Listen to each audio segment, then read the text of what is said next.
नमस्कार प्रिय विद्यार्थियों, कैसे हो आप सब। आज अपन करवाने वाले हैं प्रश्नावली नंबर आपकी 1.1, जो पहले आपकी काफी क्वेश्चंस के साथ 10 या 11 क्वेश्चंस के साथ हुआ करती थी। अब मात्र 2 क्वेश्चन हैं जिसमें, और उसके बारे में अपन बात करने वाले हैं। तो देखिए, मैं क्वेश्चंस को लेके आया हूं आपके लिए। प्रश्नावली नंबर आपकी 1.1 बचा ही नहीं है इसमें, बस यही बचा है। और क्वेश्चन है, निम्नलिखित प्रत्येक में गुणन के अंतर्गत उपयोग किए गए गुणधर्म का नाम लिखिए। कितना आसान चीज है। मैं एग्जांपल पहले क्वेश्चन लिख लेता हूं इसके, है ना। तो देखिए क्वेश्चन क्या है। क्वेश्चन नंबर 1 है, इनमें गुणन के मध्य गुणधर्म का, गुणन के मध्य गुणधर्म का नाम बताना है। गुणन के मध्य गुणधर्म का नाम बताना है, ठीक है।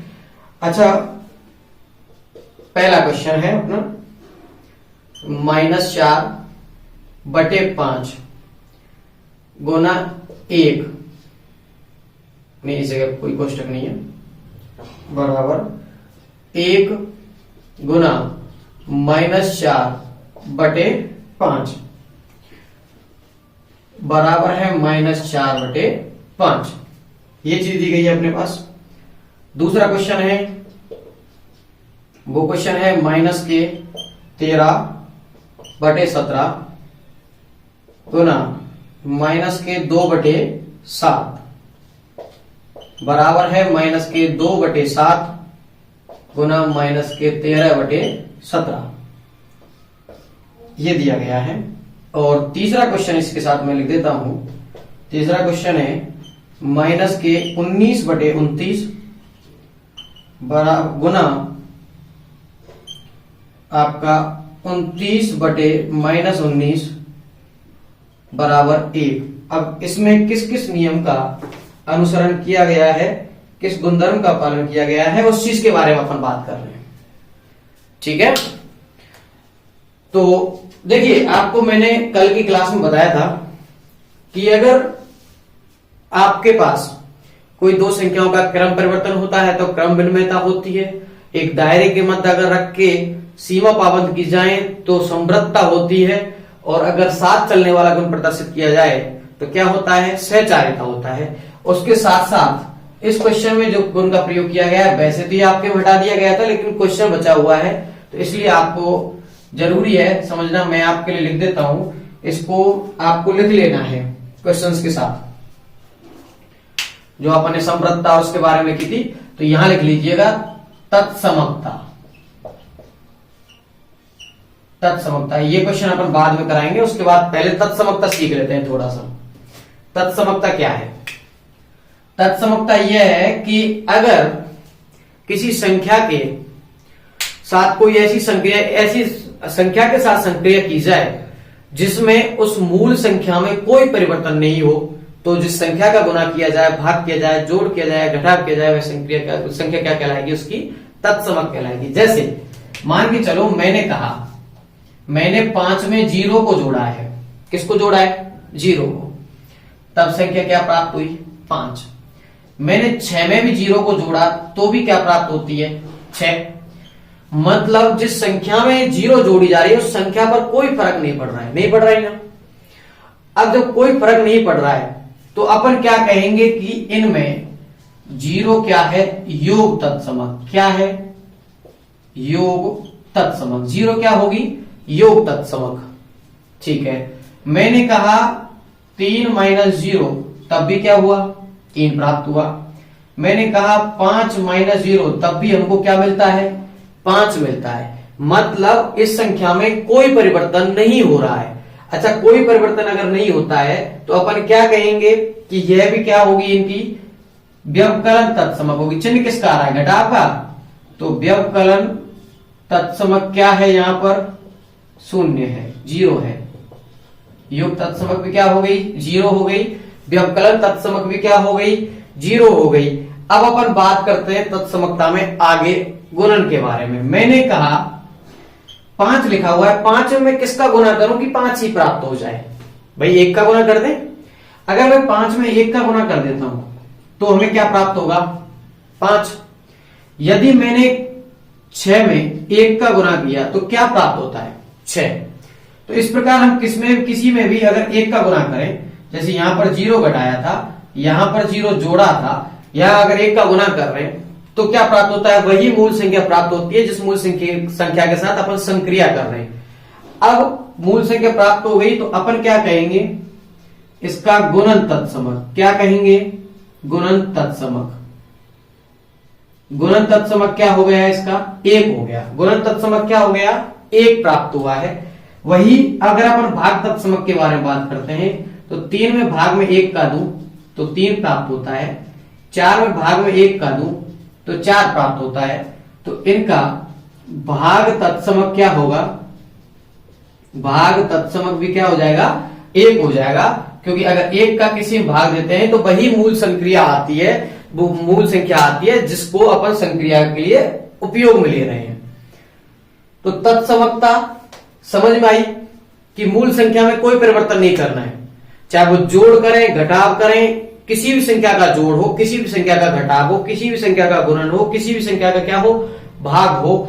ऐसी परिस्थिति में अपन को क्या प्राप्त होता है? तत्समक प्राप्त होता है, अगर संख्या में कोई परिवर्तन नहीं है तो। वह लिख लीजिएगा, फिर इनके बारे में अपन बात करते हैं। ठीक है, ये कल की क्लास में होना चाहिए था वैसे तो, लेकिन आपके क्वेश्चन देख के मेरे को याद आया कि यह आपको नहीं कराया है। अब आपको समवर्तता, साहचर्यता, क्रम विनिमयता और तत्समकता सारी चीजें करा दी हैं, छोड़ा कुछ नहीं है इसमें, है ना। और प्रतिलोम तो आप जानते आ रहे हो 6ठी क्लास से, फिर भी मैं आपको प्रतिलोम के बारे में भी छोटा सा बता देता हूं, फिर ये नहीं रहेगा कि सर ने ये नहीं बताया है ना। तो प्रतिलोम, प्रतिलोम होता है संख्या का उल्टा। संख्या का उल्टा मतलब मैंने लिखा था 5, मैंने लिखा 5, तो प्रतिलोम होगा 1/5। ठीक है, मैंने लिखा 3/2, तो इसका उल्टा हो जाएगा 2/3। ये क्या होंगे? प्रतिलोम कहलाएंगे। क्या कहलाएंगे? प्रतिलोम कहलाएंगे। प्रतिलोम या इसी को बोलते हैं व्युत्क्रम। वैसे ऋणात्मक और व्युत्क्रम आपके सिलेबस में हटा दिए हैं, लेकिन मेरे को दिख रहा है यहाँ पर क्वेश्चन है, इसलिए मैंने आपको बता दिया है। और जब क्वेश्चन है तो क्वेश्चन आपका आ सकता है। अब टीचर को तो पढ़ाना है ना भाई। आपके सिलेबस में अगर क्वेश्चन है, चाहे उसके संबंधित डिस्क्रिप्शन आपके सिलेबस से हटा दिया गया, लेकिन क्वेश्चन है तो उसको किस हिसाब से टीचर एक्सप्लेन करेगा, ये टीचर की जिम्मेदारी बनती है। प्रतिलोम आप लोग लिख लीजिएगा। और प्रतिलोम के बाद अब अपन चालू करते हैं क्वेश्चंस का दौर। क्वेश्चंस का दौर चालू करते हैं। क्वेश्चंस क्या कहते हैं? अपने क्वेश्चन कह रहे हैं कि भाई -4 का गुना 4/5 का गुना 1 से होता है, या 1 का गुना -4/5 से हो। प्राप्त तो क्या होना है? -4/5। गुना हो रहा है क्या? सबसे पहली बात, गुना हो रहा है तो गुणन तो लिखेंगे। क्या लिखेंगे? गुणन। उसके बाद किसका गुना हो रहा है?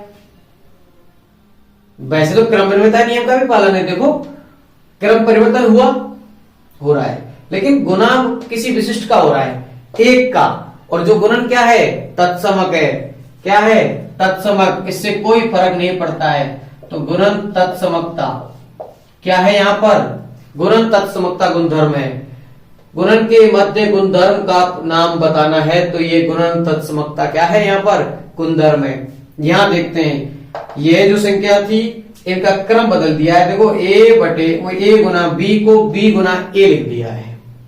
तो ये -13/17 गुना -2/7 थे, तो यहां 2/7 को आगे ले आए हैं, 13/17 को पीछे ले गए माइनस के को। तो यहां पर क्या किया है अपन ने? क्रम विनिमयता। क्या की है? क्रम विनिमयता। यह क्या है? गुणन क्रम विनिमयता है। कौन सी है? गुणन क्रम विनिमयता। अच्छा, इसके बारे में बात करते हैं। देखो, ये जो है इसी का उल्टा लिखा है यहां पर। माइनस के 19/29 है, उसको 29/19 लिख दिया है माइनस का। तो बताइए इसमें क्या परिवर्तन किया है? क्या परिवर्तन किया है? प्रतिलोम, व्युत्क्रम,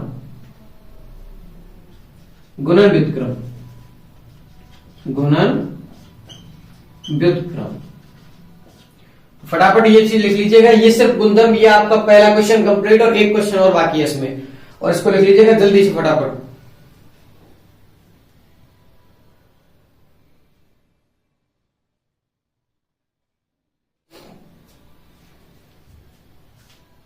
उसके बाद चलते हैं दूसरे क्वेश्चन पर।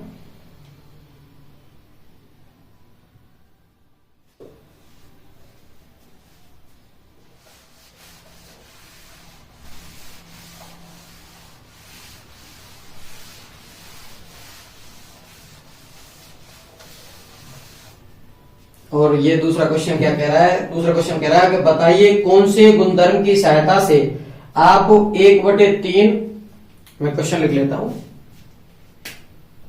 1/3 गुना 6 गुना 4/3 को 1/3 गुना 6 गुना 4/3 के रूप में अभिकलन करेंगे। अभिकलन का मतलब होता है उसका मान निकालेंगे। अब देखिए, अभिकलन करना है या मान निकालना जो है, उसमें आपने क्या चीज खास देखी, मैं इनको लिख देता हूं उसी रूप में जिस रूप में आपने सीखा है, जिस रूप में आपने सीखा है। तो मैं इसको अगर ए कहूं, इस 6 को मैं बी कहूं, इसको मैं सी कह दूं, इसको मैं ए कहूं, इसको मैं बी कहूं, और इसको मैं क्या कह दूं, सी कह देता हूं। ठीक है, तो मैं अब चिन्ह लगा रहा हूं, यहां पर गुना है, यहां पर भी गुना है, यहां पर भी गुना है, और यहां पर भी क्या है, गुना का निशान है। अच्छा, उसके बाद देखते हैं कोष्टक कहां पर है, बी गुना सी, और यहां पर कोष्टक कहां पर है, ए गुना बी।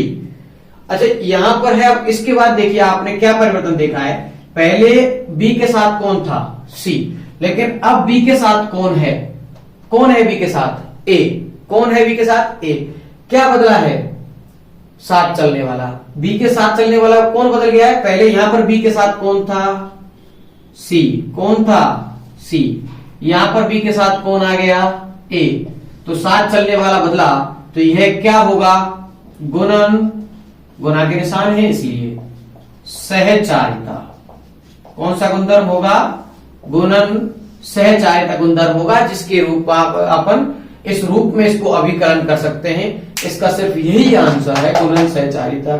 लेकिन समझने के लिए आप किस तरीके से लिख सकते हैं, ठीक है। और इसके साथ आपकी कंप्लीट प्रश्नावली 1.1 के साथ ये कंप्लीट एक एक्सरसाइज आपकी कंप्लीट हो जाती है। और इस पूरी एक्सरसाइज में सिर्फ यही 2 क्वेश्चन आपके लिए छोड़े गए हैं, आपका इसमें और कुछ नहीं है। 1.2 भी कंप्लीट हटा दी गई है। आपको पता होना चाहिए, जैसे हमने क्या चर्चा की, उसमें लास्ट में लिखा हुआ है, परमेय संख्याएं योग और व्यवकलन व गुणन की संक्रियाओं के अंतर्गत समृद्ध होती हैं। परमेय संख्याओं के लिए योग और गुणन की संक्रियाएं क्रम में सहचर्य होती हैं, ये चीजें आपके लिए बता दी गई है। परमेय संख्याओं के लिए परमेय संख्या शून्य का योज्य तत्समक होता है। मैंने योग तत्समक के बारे में और व्यवकलन तत्समक के बारे में आपको बताया था। क्या होगा, शून्य होगा। परमेय संख्याओं के लिए एक गुणनात्मक तत्समक होता है। एक के लिए मैंने अभी आपको गुणन तत्समक के बारे में उसके बारे में बता ही दिया है। फिर 5वां और 6वां पॉइंट हटा दिया गया है आपके में से। फिर 7वां पॉइंट बच रहा है वितरयिका और वितरकता के आधार पर। इसमें आपके कोई क्वेश्चन तो है नहीं, लेकिन ये वितरकता होती क्या है मैं इसके बारे में आपको बता देता हूं। आपके कोई क्वेश्चन नहीं है, लेकिन अगर आपके पीछे वाली लाइन छोटी हुई है तो मैं आपको उस चीज के बारे में भी थोड़ा सा सिखा देता हूं।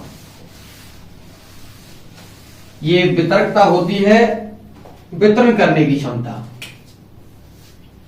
देखो, ये आपके में बची हुई है तो इसके बारे में बात करते हैं। मैंने कहा A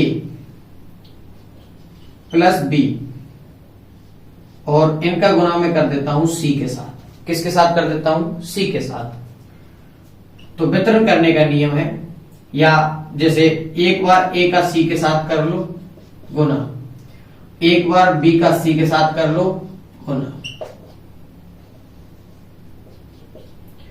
इनको अलग अलग कोष्टकों में बंद कर दिया। अब C दोनों जगह चली गई है। अब C कहां चली गई है, दोनों जगह चली गई है। तो C का वितरण हुआ, A और B का अलग अलग जाना, C के साथ दोनों बार अलग अलग जाना, ये क्या है, वितरण है। इसी चीज को अगर मैं इस तरीके से लिखना चाहूं तो A गुना मैंने लिख दिया B प्लस C, और यहां पर मैं ए के साथ एक बार बी ले लेता हूं, फिर ए के साथ में क्या ले लेता हूं, सी ले लेता हूं। तो ये क्या हो गया, ये भी वितरण नियम है। इस चीज को ध्यान रखना है, अगर इस तरीके का वितरण नियम आता है, इसी को वितरकता को क्या बोलते हैं, वितरण नियम। क्या बोलते हैं, वितरण नियम। तो इस चीज का ध्यान रखना है आपको खासकर। ये आपकी वितरकता कंप्लीट होती है और इसके साथ ही आपकी प्रश्नावली 1 कंप्लीट हो जाती है। नेक्स्ट क्लास में आपकी एक्सरसाइज नंबर 2 आपकी चालू करेंगे और कंटिन्यू जुड़े रहिएगा। जो चैनल पर नए हैं वो दोस्त सब्सक्राइब जरूर कर लेना, क्योंकि आपको पता होनी चाहिए आपकी क्लासेज और रेगुलर क्लासेस का टाइम लगभग आपका 6:30 बजे आपकी क्लास अपलोड हो जाती है 8th क्लास के लिए। ठीक है, 10th क्लास के लिए 7:30 बजे क्लास अपलोड हो रही है। 12th क्लास के लिए 15 तारीख से अपने 15 मई से क्लासेज स्टार्ट हो जाएंगी और उनका टाइमिंग लगभग रहेगा 5:30 के लगभग। और इस तरीके से आपकी सबकी क्लासेज चालू कर दी जाएंगी। जो बच्चे 7th और 9th और 11th में हैं उनको भी टेंशन लेने की जरूरत नहीं है, उनकी क्लासेज आपके 1 जुलाई से कंटिन्यू स्टार्ट कर दी जाएंगी। इसका मतलब ये हुआ कि कंप्लीट 7वीं से लेकर 12वीं तक की क्लासेज मिलेंगी आपको इस प्रवेश एजुकेशन यूट्यूब चैनल पर, और अदर सब्जेक्ट के साथ भी मैं मिलूंगा। धन्यवाद, आप जुड़े रहिएगा और अगर आप जुड़े रहोगे तो मेरा कॉन्फिडेंस लेवल अप रहेगा और मैं चाहता हूं कि आप लोगों को मेरा बेस्ट दे सकूं। इसलिए आपका साथ और सहयोग बना रहना जरूरी है। मैं चाहता हूं कि मेरी मेहनत जो है वह आपके परिणाम में दिखे। धन्यवाद। चैनल को लाइक, शेयर एवं सब्सक्राइब करना ना भूलें। प्रवेश एजुकेशन आपके उज्जवल भविष्य के लिए आपके साथ है। धन्यवाद।